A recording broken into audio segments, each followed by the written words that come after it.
প্রিয় নবী সাল্লাল্লাহু আলাইহি সাল্লামের দেখা পাওয়া প্রত্যেক মুমিন মুসলমানেরই আকাঙ্ক্ষা। যদি বলি তা সত্যি হয়েছিল এক নবী প্রেমিক ব্যক্তির সাথে, তবে কেমন হয়? হ্যাঁ বন্ধুরা, আজ আপনাদের বলতে এসেছি সেই হৃদয়স্পর্শী ঘটনা সম্পর্কে। তাহলে চলুন শুরু করা যাক। ইসলামের ইতিহাসে এমন একটি কবিতা আছে যা শোনা মাত্রই মানুষের চোখে পানি এসে যায়। এটি এমন একটি কবিতা যা লিখে একজন অসুস্থ কবি নবীজি সাল্লাল্লাহু আলাইহি সাল্লামকে স্বপ্নে দেখেন এবং তার ভালোবাসার বরকতে সুস্থ হয়ে উঠেছিলেন।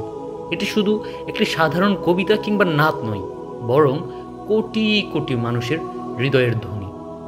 বলছি ইমাম আল বুসাইরি রহমাতুল্লাহ আলাই ও কাসিদায়ে বুরদা শরীফের কাহিনী। প্রায় ৮০০ বছর আগে প্রাচীন মিশরের শান্ত এক গ্রাম বুসাইর, যেখানে জন্ম নেন ইসলামিক বিশ্বের অন্যতম শ্রেষ্ঠ সুফি, কবি ও আলেম ইমাম শরফুদ্দিন মুহাম্মদ ইবনু সাইদ আল বুসাইরি রহমাতুল্লাহ আলাই। জন্মভূমির নাম অনুসারে তার নাম হয় আল বুসাইরি। এ নামেই তিনি অধিক পরিচিত ছিলেন। ছোটবেলা থেকেই তার হৃদয় কুরআন, হাদিস এবং নবী করিম সাল্লাল্লাহু আলাইহি সাল্লামের প্রতি পূর্ণ ছিল প্রেম ও ভক্তিতে। বয়স বাড়ার সাথে সাথে তিনি হয়ে উঠলেন একদিকে পণ্ডিত আলেম, আরেকদিকে একজন অমর কবি। বিশেষ করে নবীজি সাল্লাল্লাহু আলাইহি সাল্লামের প্রশংসা ও শানমূলক কবিতা তার কলমের প্রাণ। একদিন হঠাৎ তার শরীরে দুর্বলতা দেখা দিল। পক্ষাঘাতগ্রস্ত হয়ে গেলেন। তার হাঁটা, চলা, কথা বলা সবে হয়ে উঠল কষ্টকর। চিকিৎসা করেও কোনো সুফল হয়নি। তার অন্তর জ্বলে উঠল আকুলতায়। হায়, সারা জীবন আমি নবীজি সাল্লাল্লাহু আলাইহি সাল্লামের প্রশংসা করেছি। আমার এই দুঃখ কষ্ট কি নবীর ভালোবাসার মাধ্যমে দূর করা সম্ভব? যদি আমি তার উদ্দেশ্যে হৃদয় নিংড়ানো কিছু কবিতা লিখি, হয়তো আল্লাহ সুবহানাহু তাআলা তার প্রিয় হাবিব রাহমাতুল আলামিন নবীর শাফাআতের বরকতে আমাকে সুস্থ করবেন। এই ছিল তার বিশ্বাস। অসুস্থ শরীর নিয়েই তিনি কলম হাতে তুলে নিলেন। একটি পংক্তি যেন তার অশ্রু হয়ে কাগজে নেমে এলো। নবীজি সাল্লাল্লাহু আলাইহি সাল্লামের মহিমা, তার দয়া, প্রজ্ঞা সবই ভেসে উঠল পংক্তিতে। এভাবেই জন্ম নিল এক অনুপম কাব্য, আল কাসিদাতুল বুরদা, বা বাংলায় কসিদায়ে বুরদা শরীফ। এই বুরদা শরীফের কয়েকটি জনপ্রিয় পংক্তি হচ্ছে: মাওলায়া সাল্লি ওয়াসাল্লিম দা ইমান আবাদান আলা হাবিবিকা খাইরুল খলকি কুল্লিহিমি। বাংলা অর্থ: হে প্রভু, সদা সর্বদা শান্তি ও রহমত বর্ষণ করুন আপনার প্রিয়তম সাল্লাল্লাহু আলাইহি সাল্লামের উপর, যিনি সমগ্র সৃষ্টির শ্রেষ্ঠ। এছাড়াও আরও কিছু পংক্তি হচ্ছে: হুয়াল হাবিবুল্লাজি তুরজা শাফাআতুহু লিকুল্লি হাউলিন মিনাল আহওয়ালি মুক্তাহিমি। অর্থ: তিনি সেই প্রিয়তম যার শাফাআত প্রত্যাশিত প্রত্যেক ভয়াবহ বিপদ থেকে মুক্তির জন্য। এছাড়াও রয়েছে: ইয়া আকরামাল খালকি মালি মান আলুজু বিহি সিওয়াকা ইন্দা হুলুল্লিল হাদিসিল আমামি।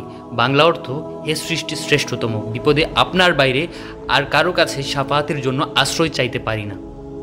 এছাড়াও তার এই কবিতায় ছিল নবীর জ্ঞানের ও দানের সীমাহীনতার বর্ণনা। যেমন: ফা ইন্না মিন জুদিকা দুইন্না ওয়াদাররা তুহা ওয়ামিন উলুমিকা ইলমাল লাউলি ওয়াল কালামি। নিশ্চয়ই আপনার দানের অন্তর্ভুক্ত এই দুনিয়া ও আখিরাত, আর আপনার জ্ঞানের অন্তর্ভুক্ত হলো লাউহে মাহফুজ ও কলমের জ্ঞান। সুবহানাল্লাহ। কবিতা শেষ করে তিনি শান্ত শরীরে ঘুমিয়ে পড়লেন এবং স্বপ্নে দেখলেন রাসূলুল্লাহ সাল্লাল্লাহু আলাইহি সাল্লাম তার কাছে এসে তার শরীরকে রাসূলুল্লাহ সাল্লাল্লাহু আলাইহি সাল্লামের নিজের বরকতময় চাদর দিয়ে ঢেকে দিলেন। চাদরকে বলা হয় আরবিতে বুরদা। হৃদয় শান্ত, চোখে আনন্দ, যেন সব আলো তার দিকে ঝলমল করছে। ঘুম ভেঙে তিনি দেখলেন যে তার শরীর সম্পূর্ণ সুস্থ। পক্ষাঘাত নেই, হাঁটছেন, চলছেন, যেন কোনো অসুস্থতাই ছিল না।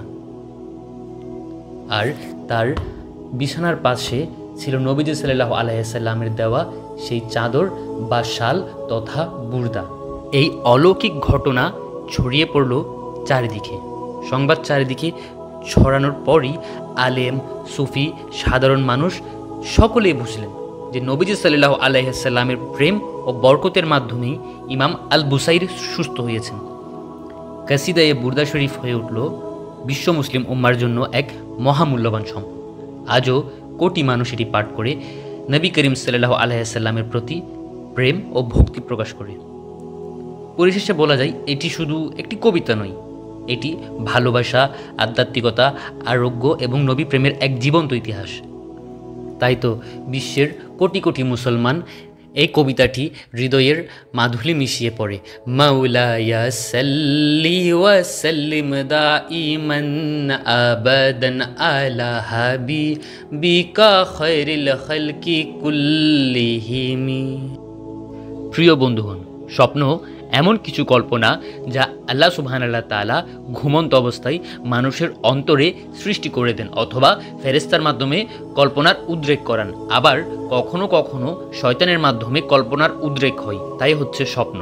রাসূলুল্লাহ সাল্লাল্লাহু আলাইহি সাল্লাম বলেন, স্বপ্ন 3 ধরনের। প্রথমত, ভালো স্বপ্ন, যা আল্লাহ সুবহানাল্লাহ তাআলার পক্ষ থেকে শুভ সংবাদ। দ্বিতীয়ত, ভীতিকর স্বপ্ন, যা শয়তানের প্রভাবে মানুষ দেখে। এবং তৃতীয়ত, ওই সমস্ত ধারণা যা মানুষ জাগ্রত অবস্থায় কল্পনা করে এবং ঘুমের ঘোরে তা পুনরাবৃত্তি ঘটে।